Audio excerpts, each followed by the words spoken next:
Praise the Lord. ஆண்டவர் இரட்சகருமாக இயேசு கிறிஸ்துவின் நாமத்தினாலே உங்களை வாழ்த்துகிறேன். பிரியமானவர்களே, நம்ம ஆராதிக்கிற தேவன் நம்மோடு கூட இருக்கிறார். ஒவ்வொரு நாளும் சொல்லுங்க, நீங்கள் என் கூட இருக்கிறீங்கப்பா. நீங்கள் இல்லாத ஒரு வாழ்க்கையினால் நினச்சி கூட பார்க்க முடியாது. நீங்கள் தான் என்னை நடத்துகிறீங்க, நீங்கள் தான் என்னை போஷிக்கிறீங்க, நீங்கள் தான் என்னை சுமக்கிறீங்க, நீங்கள் தான் என்னை தப்பு வைக்கிறீங்க சொல்லி ஆண்டவரை மகிமைப்படுத்தி கொண்டே இருங்க. கர்த்தர் உங்களை ஆசீர்வதிப்பார்.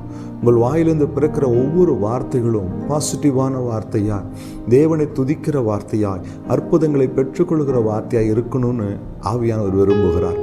இன்றைக்கு ஒரு வார்த்தை உங்களோடு கூட தெய்வ சமூகத்திலிருந்து பேசப்படும். நீதிமொழிகள் 6ஆம் அதிகாரம் 2ஆம் வசனம். உன் வாய்மொழிகளாய் சிக்குண்டாய், உன் வாயின் வார்த்தைகளால் பிடிபட்டாய். உன் வாயின் வார்த்தைகளால் பிடிபட்டாய். நல்லா கவனிங்க. நம்முடைய வாயிலிருந்து புறப்படுகிற வார்த்தை குறித்து ரொம்ப கவனமாக இருக்கணும். இன்னைக்கு அநேகருடைய வாழ்க்கையிலே ஆண்டவர் பெரிய காரியங்களை செய்ய முடியல, தேவனிடத்தில் எதிர்பார்த்த அளவுக்கு நன்மைகளை பெற்றுக்கொள்ள முடியல. ஏதோ ஒரு தடை, ஏதோ ஒரு போராட்டம். இதுக்கெல்லாம் என்ன காரணம் தெரியுமா? உங்கள் வாயிலிருந்து புறப்படுகிற வார்த்தைகள் தான் உங்கள் ஆசீர்வாதத்தை தீர்மானிக்கிறது. என் அன்பு தெய்வ பிள்ளைகளே, அநேகருடைய வாயிலிருந்து புலம்பல்களும் முறுமுறுப்புகளும் அவிசுவாசமான வார்த்தைகளும் நம்பிக்கையில்லாத வார்த்தைகளும் சாபமான வார்த்தைகளும் புறப்பட்டு வருகிறதுனாலே தேவன் உங்களுக்கு வைத்திருக்கிற நன்மையை உங்களால் சுதந்திரத்து கொள்ள முடியல. வாயின் வார்த்தைகளை கொண்டு பிசாசு நம்மளை பிடிச்சிருவான். ரொம்ப ஜாக்கிரதையாக இருக்கணும். எப்போதுமே ஆசீர்வாதமான வார்த்தையை பேசுங்க. எப்போதுமே கர்த்தர் எனக்காக யாவையும் செய்வார் என்று பாசிட்டிவான வார்த்தையை பேசுங்க.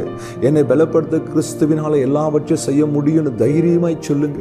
இப்படி உங்கள் வாயிலிருந்து புறப்படுகிற ஒவ்வொரு வார்த்தைகளும் தேவனுடைய வார்த்தைகளாக இருந்தால் சத்துரு உங்களை கண்டு நடுங்கி போவான். ஆனால் நம்ம என்ன செய்கிறோம்? ஒரு பலவீனம் வந்தால் சோர்ந்து போய்ட்றோம்.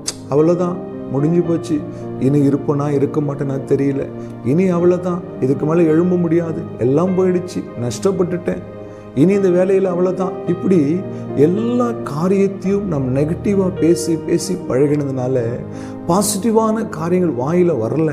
ஆகினால இது பிசாசு அழகாக பயன்படுத்தி கொள்கிறான். ஆண்டவர் நமக்கு நன்மை செய்ய நினைத்தாலும் அவன் சொல்கிறான், அவங்களே இதை ஒத்துக்கிறாங்க, அவங்களே நடக்காதுன்னு நினைக்கிறாங்க, நீங்கள் ஏன் அவங்களுக்கு செய்ய போகிறீங்க? என் அன்பு தெய்வ பிள்ளைகளே, உங்கள் வாயின் வார்த்தைகளை காத்துக்கொள்ளுங்கள். வேதம் சொல்லும், வாயின் வார்த்தைகளாய் சிக்குண்டாய்.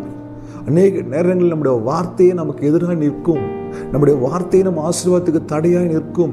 நம் வாயிலிருந்து புறப்படுகிற வார்த்தையை நம் சுகத்திற்கு தடையாய் நிற்கும். நம் வாயிலிருந்து புறப்படுகிற வார்த்தைகள் நம் பிள்ளைகளுடைய உயர்வுக்கு தடையாய் நிற்கும்.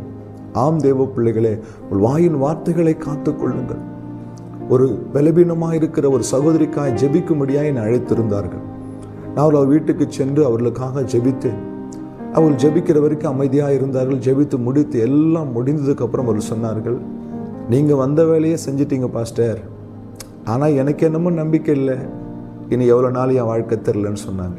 நான் சொன்னேன், அம்மா, நான் இவ்வளோ நேரம் தெய்வ சமூகத்தில் அழுது ஜெபித்த இந்த ஜெபம் வீணாய் போய்விட்டது. உங்கள் வாயின் வார்த்தைகளிலே தேவனை குறித்த நம்பிக்கை விசுவாசம் இல்லை. என் அன்பு தேவ பிள்ளைகளே, உங்களை பார்த்து இந்த காலை வேளை ஆண்டவர் பேசுகிறார். ஒருவேளை உங்கள் வாயில இப்படி அவிசுவாசமான வார்த்தைகள், நம்பிக்கை இல்லாத வார்த்தைகள் வருமானால் இன்றைக்கு அவைகளை கடிந்து கொள்ளுங்கள். ஆண்டவர் சமூகத்தில் நம்பிக்கையோடு விசுவாசத்தோடு கர்த்தர் செய்வார். அவர் செய்ய நினைச்சது எனக்கு தடையே படாதுன்னு நம்பிக்கையா நில்லுங்க. சூழ்நிலைகளை பார்க்காதீங்க, கர்த்தரை மட்டும் பாருங்க.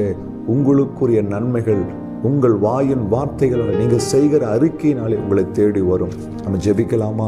அன்பும் இரக்கமுள்ள நல்ல பிதாவை, இந்த வார்த்தைக்காக ஸ்தோத்திரம். எங்கள் வாயின் வார்த்தைகளை காத்துக்கொள்ள ஆண்டவரே, தாவீது ஜெபிக்கும் போது, ஆண்டவரே, என் வாயின் வார்த்தைகள் நம்முடைய சமூகத்தில் பிரதியாக இருப்பதாக ஜெபித்தாரே. எங்கள் வார்த்தைகள் அப்படியே இருக்கட்டும். எந்த சூழ்நிலையிலும் தேவன் எங்களுக்கு வைத்த ஆசீர்வாதத்திற்கு எங்கள் வார்த்தைகள் தடையாயிராதபடி எங்களை நடத்தும், உணர்த்தும். இயேசு கிறிஸ்துவின் நாமத்தில் பிதாவே, ஆமென். ஹல்லேலூயா. God bless you. Positive on மட்டும் பேசுங்க.